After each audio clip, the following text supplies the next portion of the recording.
Salud mental podría definirse como la disciplina que se encarga de el cuidado y tratamiento de las problemáticas que tienen que ver con la parte del cerebro, digámosle así. Una capacidad que menciona mucho el concepto de salud mental es la capacidad de adaptación. La capacidad de adaptación no quiere decir que te quedes ahí sentado como maceta, sino es una adaptación activa. Y dice exactamente la capacidad de adaptarse mientras no pueda uno cambiar las circunstancias.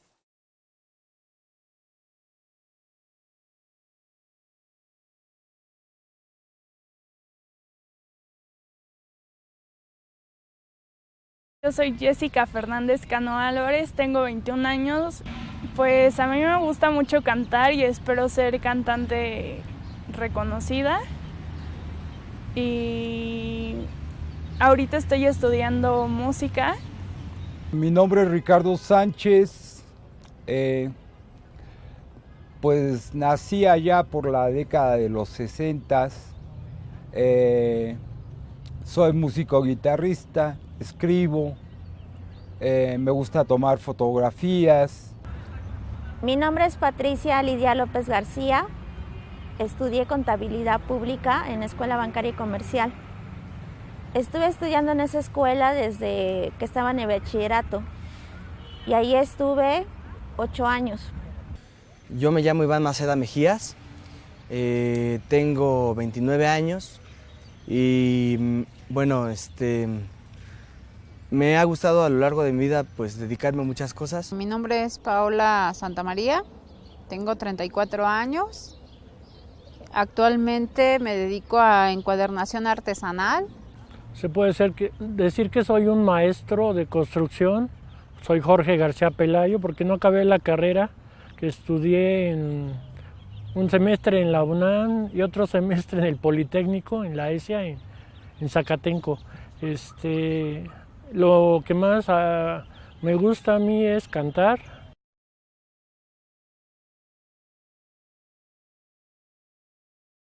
Pues un trastorno psicológico, podría decirse, físico. Eso es de la manera como yo podría describirlo. Pues no saber ni a lo que anda uno haciendo ya, ¿no? Porque ya no sabe uno ni lo que en realidad hace uno en la calle o son cosas que ya se le van a uno de las manos. Un enfermo, yo creo que hablar de enfermedad ya se habla de una situación patológica, es decir, que su estado como persona ya no le permite un contacto común y corriente, digamos, con el entorno social, ¿no? Yo creo que, pues eso, ¿no? Hay muchas personas que son muy retraídas y sin embargo tienen contacto y se les llaman medios raros, anormales o etcétera, ¿no? Creo que en la situación social, moral, esa sería la consideración, ¿no? Pues más que nada es, me imagino, a nivel neuronal, ¿no? De las neuronas, el problema, ¿sí?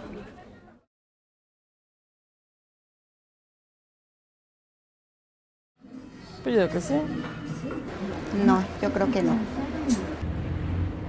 Sí, pero creo que se reduce al especialista y a quien las padece y que efectivamente se trata, ¿no? Yo creo que no es como de dominio en general, pues, ¿no? No creo que al público en general le preocupe o esté informado al respecto. Pues toda mi vida pues se iba centrando en el trabajo, que era muy absorbente, con mucho estrés, y yo creo que fueron una de las cosas que posteriormente vinieron a una consecuencia que ahorita les voy a contar. Mi problema se desencadena desde el momento en que empiezo a hacer un esfuerzo muy grande. Cuando yo remaba hace mucho tiempo, eran jornadas largas de entrenamiento, a veces habían periodos donde entrenábamos 6 horas al día más o menos. Yo no me esperé tener esta enfermedad, pero desde chiquita tenía detalles que como que de mi diagnóstico. El fallecimiento de mi abuela, que había fungido como mi mamá, ¿Ese fue el detonante? Pues yo era un niño un poco extraño, ¿no? Un poco extraño. A veces me daban crisis de tristeza, así se empezaba a manifestar mi depresión.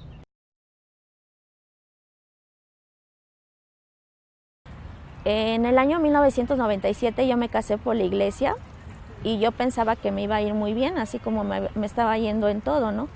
Con mi familia, con mis estudios. Y entonces me casé en 1997 y ahí fue como que el parteaguas de mi vida, porque a partir de allí mi vida cambió. La persona de la cual yo me enamoré, pues no resultó ser un buen hombre y tuve violencia intrafamiliar dentro de mi hogar. Y eso realmente pues fue como pues no saber por dónde jalar, ¿no? La religión me decía que me quedara yo en mi casa, mis padres me decían que me saliera de ese ambiente y yo no entendía. Yo realmente quería seguir mi matrimonio y sufrí mucho estando ahí. Y después, cuando ya me separé en 1999, en el 2010 de enero, a partir de ese entonces, ahí empecé así como a buscar trabajo. Yo no me recuperaba psicológicamente, busqué muchas terapias. A partir de que yo me salí de la náhuatl, yo busqué terapia psicológica, porque realmente como que mi vida se acabó cuando terminé estando en la fundación. Entonces yo quería como encontrarme a mí misma, pero pues con eso de casarme, pues realmente fue como un descontrol en mi vida, porque yo pensaba que pues yo siendo una buena persona, pues todo iba a ser bonito y feliz y de color de rosa. Y posteriormente entré a trabajar en el INEGI. Y ya con toda la repercusión de los golpes, todo el trastorno psicológico que tenía mi pareja sobre de mí y todo eso, entonces pues yo no estaba completamente bien. Encontré trabajo en el INEGI, fue un censo histórico en el 2010. Había una pregunta sobre discapacidad en aquel entonces y nunca pensé que yo iba a entrar en esa estadística en el 2010 referente a la discapacidad. Se manejaban 5 discapacidades y yo realmente pues no desconocía totalmente la psicosocial. Yo era un joven tímido ya en la secundaria, no me gustaba cómo daban clases los maestros, me salía de la escuela, andaba vagando, me gustaba vagar por las calles de la ciudad. Yo cambié mucho mi forma de ser, antes de ser internado por primera vez, a después de ser internado, y una persona muy callada, muy receptiva. No procuraba ser de ninguna manera más. Mi estilo de ser era ser callado y observar, y pues veía mucha incongruencia en la gente y era una cuestión para mí frustrante. Resulta que hubo un año donde a mí se me juntaron muchas cuestiones. En la escuela tenía que ir pues, con un buen promedio, porque pues la sociedad te señala a veces que estás mal cuando no tienes una calificación que exige a veces de dejar de vivir un rato para clavarte nada más en estudiar. Y pues además tenía que cumplir estas horas de entrenamiento que bueno, me llevaban a un momento muy estresado. Y bueno, aparte se juntaron otros problemas como desamores, ¿no?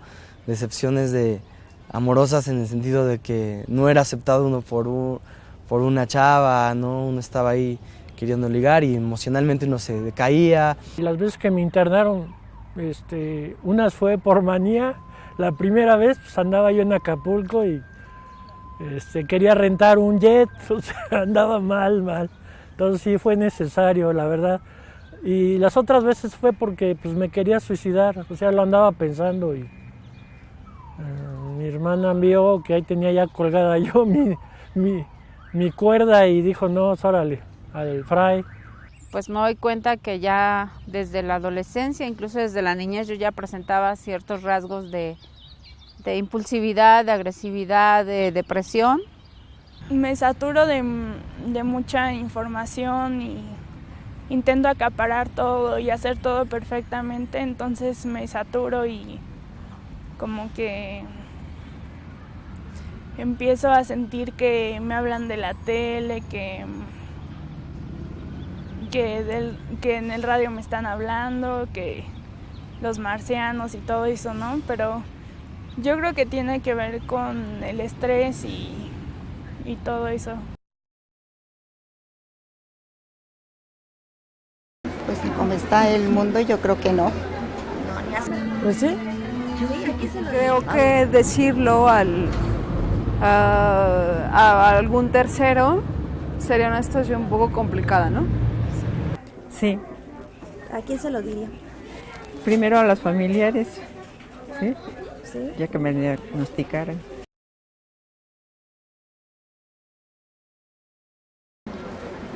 Bueno, yo creo que dependiendo de la enfermedad de cada uno, sí pudiera ser que hubiera diferencia entre unos y otros. No, creo que esos son prejuicios, estereotipos mal informados de la situación, no. Pues la verdad no sabría decirte si sí o no, porque pues la verdad nunca lo hemos vivido de cerca, pero pues yo imagino que sí, ¿no? No. ¿Cómo nos ve usted? ¿Los locos? Pues la mayoría estamos supuestamente cuerdos, ¿verdad? Pero hay más locos que cuerdos. Sinceramente, sí es que hay muchos que no están informados del problema que tienen, ¿verdad? Pero sí. Desgraciadamente existe tanta estigmatización que ya no somos pacientes psiquiátricos, somos violentos, somos agresivos. A mí puedo decir rápidamente que me llamó la atención un evento que hubo aquí en el Distrito Federal y el titular del periódico decía era bipolar el asesino de la Roma, lo cual para mí fue muy molesto porque cuando hay otro tipo de evento como este no dicen era diabético el asesino de la del Valle, ¿no? O era diabético aquel que nos robó millones de dólares, ¿no? No, le dieron un nombre, era Raúl Salinas, ¿no? Pero cuando se trata de un trastorno mental, nos etiquetan, entonces por eso es importante decir, soy usuaria del servicio, pero no soy paciente, ni soy violenta, ni voy a matar, ni voy a sacar mi cuerno de chivo, o sea, soy usuaria porque estoy haciendo uso, vaya la redundancia, del servicio de psiquiatría. Y yo les decía, yo vivo solo y no soy un peligro para nadie, no soy agresivo, entonces no es necesario que me internen. Y entonces no me internaron, 2 veces me salvé, entonces yo creo que ya me voy a mantener fuera de los internamientos.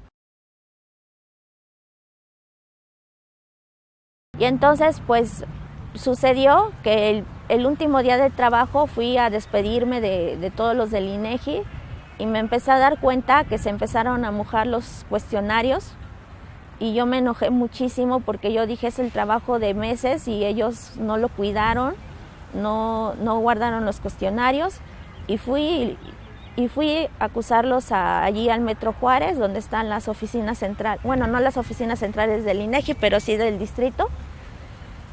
Y pues ahí les empecé a decir que no cuidaron el material y a partir de ahí empezó a transformarse en mi vida porque empecé a tener delirios de que me seguían. Y entonces pues yo les empezaba a contar a mi familia que me empezaban a seguir y yo sentía mucho miedo porque pensaba que el gobierno quería hacerme algo en contra mía o las personas que trabajaban conmigo. Y fue así como un cambio de 360 grados porque en mi familia no existe ningún antecedente biológico o genético de que alguien haya tenido una enfermedad mental. Y entonces pues mi familia no sabía ni dónde recurrir o qué pasaba conmigo. Y entonces mi mamá, mis hermanas estuvieron muy preocupadas y entonces encontré ayuda en el Instituto Nacional de Psiquiatría, pero no sabíamos dónde quedaba porque nosotros vivimos al norte de la Ciudad de México y los institutos psiquiátricos se encuentran al sur de la ciudad.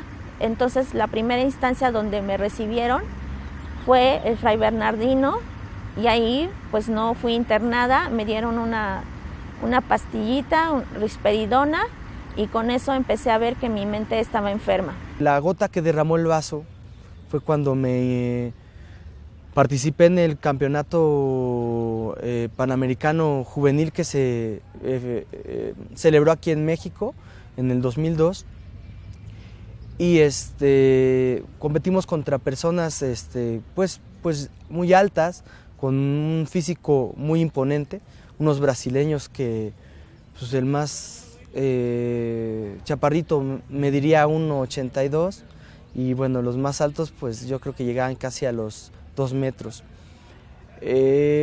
Nosotros en nuestra tripulación éramos muy pequeños, en comparación de ellos medía yo 1,69. La creencia de que la guerra atómica era inevitable, ¿no? Yo leía los periódicos y había llegado a la conclusión de que en un momento, de un momento a otro, la Guerra Fría iba a terminar con una serie de misilazos que en 45 minutos, según algunos, iba a acabar con toda la civilización conocida hasta la actualidad, ¿no? Estaba en exámenes finales porque, pues sí, porque tenía muchas cosas en la cabeza y me costaba trabajo estar tranquila y pues me llevaron al Instituto Ramón de la Fuente. Pues mi familia se alteró un poco cuando me enfermé por primera vez porque pues era algo desconocido para ellos y pensaron que tenía que ver con mi novio, ¿no? Pero pensaron que me había contagiado, o algo así, ¿no? Un empleo formal me duraba máximo 6 meses y tenía que abandonarlo porque me venía una depresión o algún brote psicótico, porque también he tenido momentos de psicosis donde escucho voces, empiezo a ver cómo las paredes me persiguen, empiezo a elevarme del piso. Son algunos de los síntomas que yo tengo cuando estoy en psicosis. Yo tenía una gran ilusión, la de ganar ese día en la competencia, y sucede que en la línea de meta casi nos rebasaron justo en la línea de meta.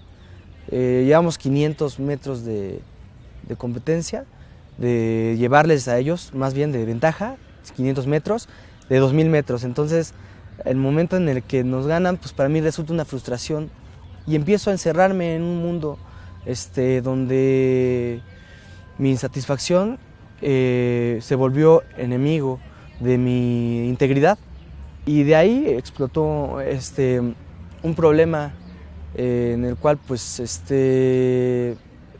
requerí de internamiento en el Instituto Nacional de Psiquiatría.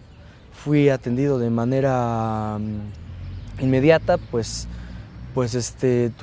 tuve la suerte de tener ahí a mi tía trabajando. Entonces me internaron, ya después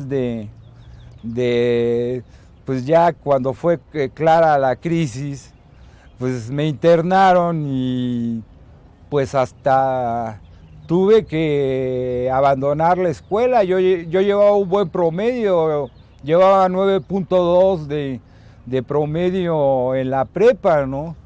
Pero pues con tanto medicamento, pues ya no era posible volver al aula, ¿no? Incluso recuerdo que me era difícil leer. Los tratamientos medicamentosos, o sea, surgen fundamentalmente en el siglo XX y son como cada vez más, como más generalizados. Realmente, o sea, como que si quieres siguiendo a la perspectiva de Michel Foucault, él plantea en la historia de la locura que de los años 20, 30, que comienza como el gran auge del tratamiento medicamentoso, se han ido convirtiendo los hospitales psiquiátricos o las clínicas psiquiátricas en lo que él llama los acuarios tibios. Es decir, ¿qué quiere decir esto? Es como esos espacios en donde la vida y las emociones hay que bajarlas al máximo, y creo que, bueno, no puedo dar mi opinión desde el punto de vista médico, porque no lo soy, pero creo que esa es la idea, aplacar a los sujetos a través de medicamentos específicos y determinados, en donde ya no sería desde el punto de vista, sería como un paso, estaría mucho más cerca de la neurología que de la psiquiatría en sentido estricto. Conozco muchos residentes de psiquiatría que están muy pero muy interesados en aspectos psicoterapéuticos. Inclusive ellos mismos están en terapias personales, que esa es otra cosa. Los que estamos en esta línea debemos tener un tratamiento personal, psicoterapéutico o psicoanalítico. Los que hacemos psicoanálisis tenemos obligatoriedad de tener psicoanálisis por muchos años, mínimo 6 años. Los psicoanalistas que conozcan, pues todos llevamos un tratamiento entre 4, 6, 8 años de análisis personal. Los psiquiatras están ahora optando por llevar psicoterapias. Esto hace que en un momento estén mejor armados para contener al paciente desde el punto de vista psicoterapéutico, no solamente farmacológico. No vamos a pasar nunca a negar la farmacología, que es la que ha hecho el boom del buen tratamiento psiquiátrico. Un buen tratamiento psiquiátrico debe estar con una excelente medicación y psicoterapias o psicoanálisis si es posible, ¿no? No puede ser simplemente uno. Inclusive hay muchos colegas míos que trabajan, por ejemplo, psiquiatría, ellos medican, pero al mismo tiempo se trabaja en conjunto con un psicoterapeuta, con un psicoanalista o un psicoanalista de grupo o un psicoanalista familiar. O sea, no es solo un elemento. El tratamiento de un paciente va a necesitar muchas gentes a su alrededor. Si es necesario, el neurólogo, el psicólogo, el psiquiatra, el terapeuta familiar, el terapeuta de grupo. Todo esto comprenderán que es prácticamente imposible a veces darlo en oficial. Sin embargo, el instituto tiene muchas de estas cosas en conjunto para los pacientes que llegan ahí. El tratamiento integral puede, dependiendo la persona, el grado de deterioro que haya tenido, pues requiere la parte biológica o solamente la parte psicológica o una integración social, ¿sí? Dependiendo. Si la persona ha tenido un deterioro muy grave, esa persona puede ser que ya, por ejemplo, ya no se atiende, ya no come, ya no se baña, ya no tiene actividades diversas ni de relación con los demás. Entonces, si la persona ya tiene un grado importante, ¿no?, de deterioro, pues en la parte biológica se requiere ayudar como para que esa persona vuelva a funcionar lo mejor posible. Dependiendo de la necesidad de la persona es que la parte biológica, la parte del tratamiento médico entra, pero no necesariamente es para controlar o para hacerle daño, no, es para que reduzca los síntomas negativos en cuanto a su disfunción. Y después que ya empiece a funcionar, eso se va reduciendo y van teniendo un funcionamiento lo más adecuado posible. primero que quiera ser tratado, ¿no? Es muy importante la libertad, que quiera ser tratado, puede ser por condiciones emocionales, por condiciones de patología simple o por condiciones de personalidad o de enfermedades de las llamadas cuadros mentales amplios, ¿no? Básicamente. Que la persona no pueda disfrutar de la vida, que ella misma se perciba y se sienta agobiada, limitada de poder disfrutar la vida, hacer cosas que le gusten hacer, ¿no? Y de poderse desarrollar. Una persona cuando quiere hacerse daño, cuando ya hay conductas manifiestas de querer hacerse daño, es una razón como para apoyarlo y ayudarlo a que no lo haga. Lo más importante es cuidar al paciente, de no autoagredirse, y después a la familia y a la sociedad de que no agredan, de que no se lastimen, ¿no? Muchísimas veces gente que tiene muchos cuadros ya repetitivos suicidas, es necesario internarlos para preservar su vida, aunque ellos no quieran, ¿no? O cuando realmente el proceso de fuera de la realidad está entorpeciendo tanto a la familia y al paciente que es necesario guardarlo unos días para que recupere la estabilidad. Es cierto que antes incluso se apartaban y se privaban de todo tipo de contacto, es cierto. Actualmente no se requiere. Si la persona en un momento dado se aparta de su medio ambiente cercano, ¿para qué? Para tratar de, primero, que esa persona recobre cierta estabilidad y bueno, sí, tienes que llevarlo a una institución en donde le brinden ese tipo de tratamientos. Es difícil que en casa le puedan dar esa atención, ¿no? Es difícil, puesto que no tendrías que tener un médico de cabecera ahí como para podérselo brindar, ¿no? Hay algunos lugares en donde a la persona la llevan, pero no es una institución, no es un hospital, sino puede ser por ejemplo, una casa de medio camino, puede ser una casa en donde haya otras personas en la misma condición y haya un equipo que esté al tanto, que esté al pendiente.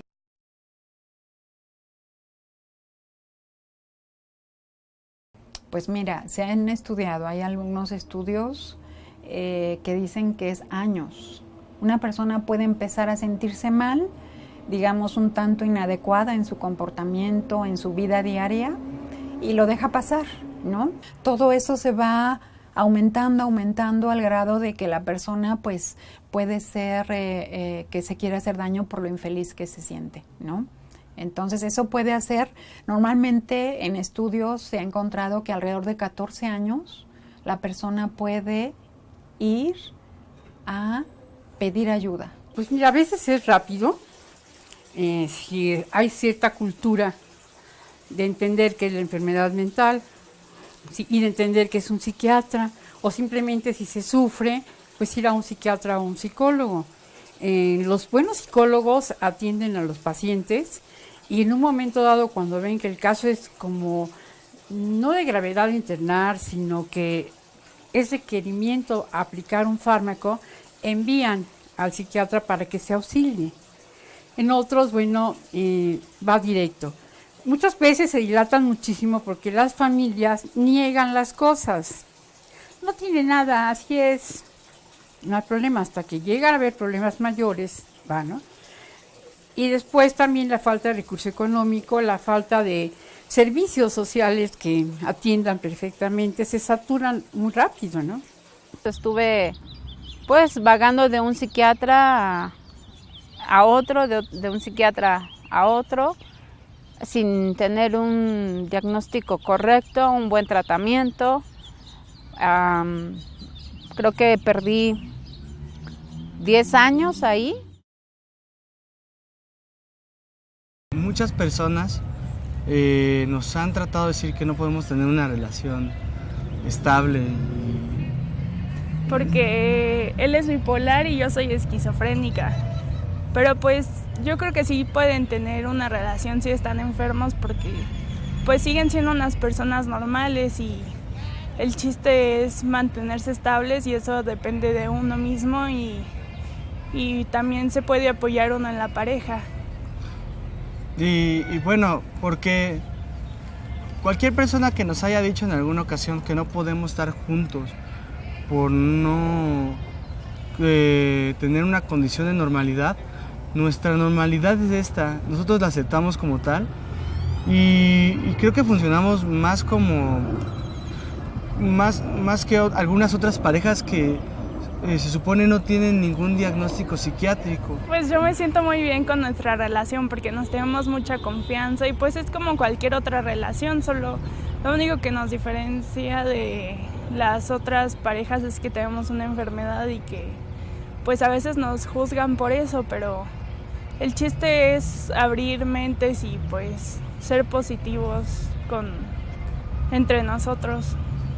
Nosotros somos una pareja que llevamos 4 años de relación, en la cual pues, hemos tenido algún otro problema que cualquier pareja tendría dentro de una relación. Y en realidad nos hemos servido de apoyo mucho, conocemos cada quien nuestra enfermedad y sabemos observarnos, estamos más pendientes cuando tenemos algún problema. Si yo en un momento dado tengo la capacidad económica de sostener a un hijo y traer a alguien que pueda darle una vida feliz, yo creo que lo podríamos hacer sin ningún problema. Y la cuestión de educar o no, pues bueno, es tan simple como que si el leopardo es leopardo y como sabe que es leopardo, puede mantener a un leopardito, ¿sí? Nosotros que somos humanos, que tienen esta condición de trastorno bipolar o esquizofrenia, si lo llegara a tener alguno de nuestros hijos, sabremos el camino más correcto para poder tratar a una persona con ese problema. Y más porque ya tenemos la experiencia con nosotros mismos, ¿no? Así es. Yo sí quise tener hijos, pero yo creo que por el estrés que yo tuve, yo no pude tener hijos. Entonces yo ahorita estoy comenzando pues otra etapa. Hace 2 años estoy comprometida también para casarme con Sergio Francisco Ávila Landeros, y entonces me lo pidió aquí en Radio Abierta y fue de los momentos más bonitos que he tenido en mi vida. Por ejemplo, podríamos decir, una persona que trabaja en una institución, en una empresa, en un taller, ¿no? Puede empezar a sentirse incómodo de que su jefe le pida alguna tarea a realizar, ¿no? Pero esa persona se pone nerviosa, llega el momento en que lo que quiere hacer, que lo sabe hacer, de repente no le sale, no lo puede hacer, al grado de que diga, no lo puedo hacer. El jefe le dice, bueno, ¿qué pasa? Que ya no quieres trabajar. Y si dice, sí quiero trabajar, pero algo pasa que no puedo hacerlo bien. Entonces empiezan a tener conductas, ¿sí? Eso puede ser que en ese momento la persona lo puedan correr, ¿no? Le digan, ya no eres capaz de hacerlo, lo siento.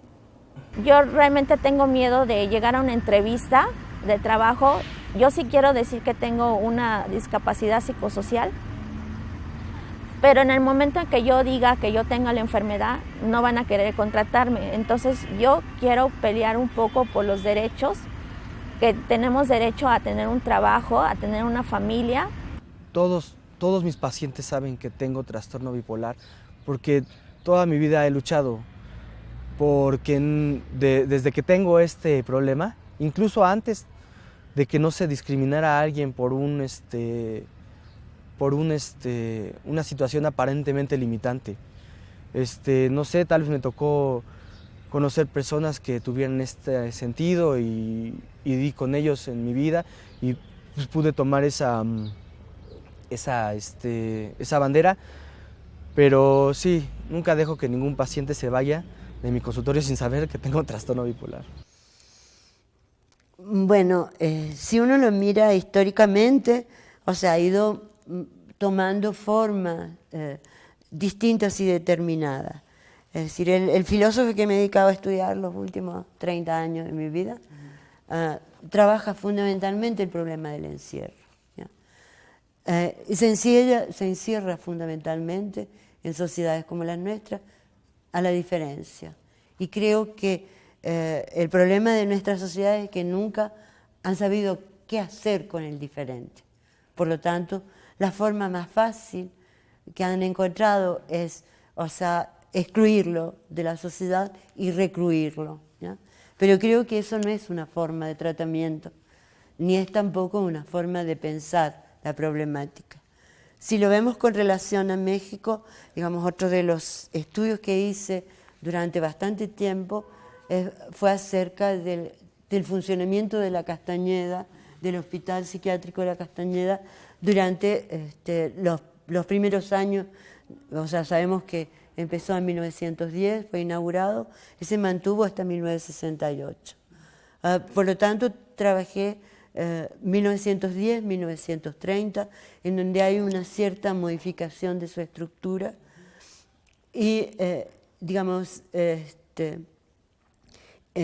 con lo cual, o sea, venían de otros hospitales previos, o sea, el hospital de hombres y el hospital de mujeres, entonces allí construyen la Castañeda y allí son ubicados, en donde va aumentando su población sistemáticamente, y cuando, o sea, uno va observando la población que, digamos, que fue llenando el hospital y cada vez en mayor cantidad, que además no se llamaba hospital sino manicomio en ese momento.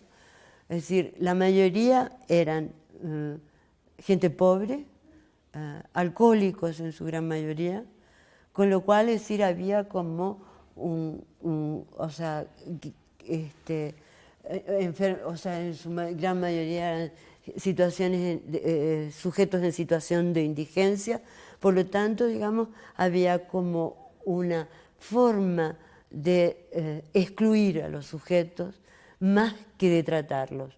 Y realmente, cuando uno va siguiendo la pista durante esos años, no hay realmente un tratamiento médico, sino o sea, el único tratamiento es la exclusión y la reclusión, y por lo tanto el encierro, lo cual, o sea, no se diferenciaba en gran cosa el hospital psiquiátrico de una cárcel. La discapacidad la tenemos porque la sociedad nos marca. Entonces la sociedad tiene que abrirse a nuestras necesidades, porque nosotros no podemos solos. Necesitamos de cada una de las personas que nos apoye, y principalmente que tengan conocimiento de que que una enfermedad mental no paraliza nuestra vida, sino que trasciende todavía más. Podemos aportar muchas cosas. Yo puedo hablar sobre la discapacidad social.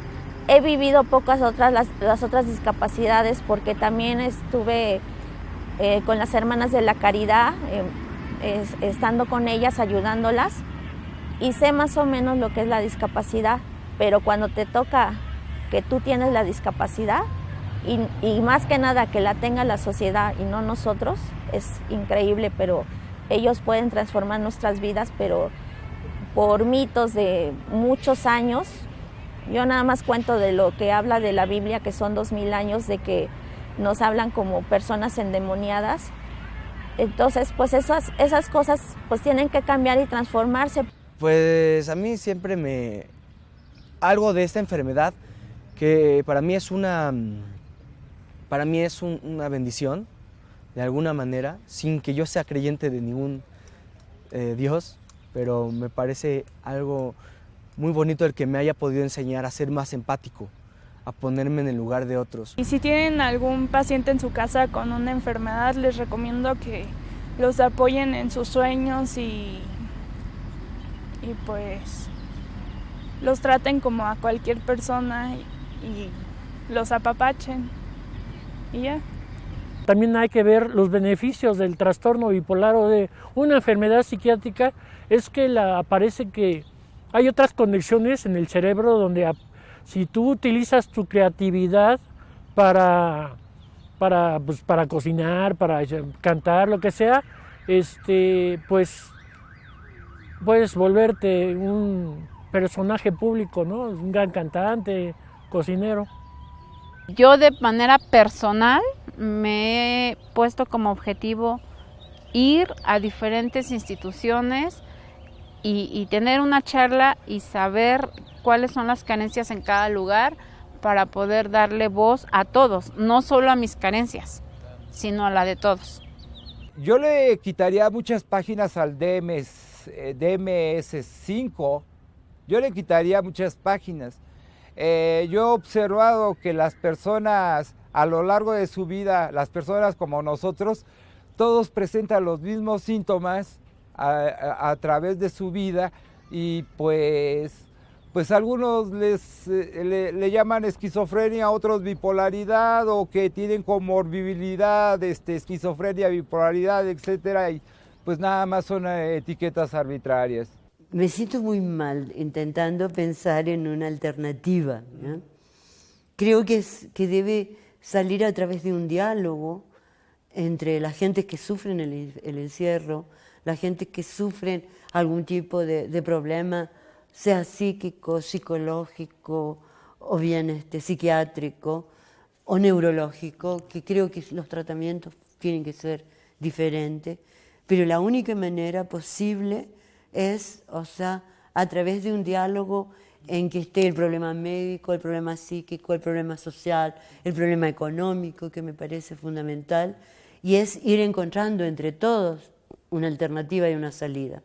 Es decir, de alguna manera, cuando uno piensa en posibilidades y opciones de tratamiento, está como intentando prescribir a la sociedad qué hacer. Y creo que uno no debe, que no es una tarea de uno solo, sino de todos los que estamos involucrados en el problema. Hablar de cada uno de los temas, dice su lema que es de comunicación para la inclusión social. Entonces, la comunicación es hablar entre todos, comunicarnos ya sea con señas o con tu boca, ¿no? Pero la comunicación es muy importante para conocer a las personas. Entonces, si nos conocen a nosotros, van a cambiar la perspectiva de lo que tienen ellos como quienes somos nosotros. A veces nos marcan como agresivos, como que estamos en otra realidad, pero estando medicada, bueno, en mi caso, estando medicada, pues yo véanme y yo no parezco que tenga una discapacidad. O sea, no se nota. Y entonces con el medicamento, estando totalmente bajo el régimen de los psiquiatras que nos han ayudado bastante, pues yo no creo por qué tener un estigma. Si podemos hacer todo lo que yo creo que quien está detrás de la cámara puede notar que pues puedo realizar cualquier cosa, puedo hablar, puedo platicar, puedo reírme, puedo disfrutar. O sea, no hay una cosa que no pueda hacer que tú no hagas. Entonces yo creo que es necesario quitar este estigma, y este estigma comienza cuando la sociedad nos quita, se ve que ella misma puede quitarnos esta discapacidad, porque yo siento que la discapacidad no la tengo yo, sino la tienen las personas que nos etiquetan.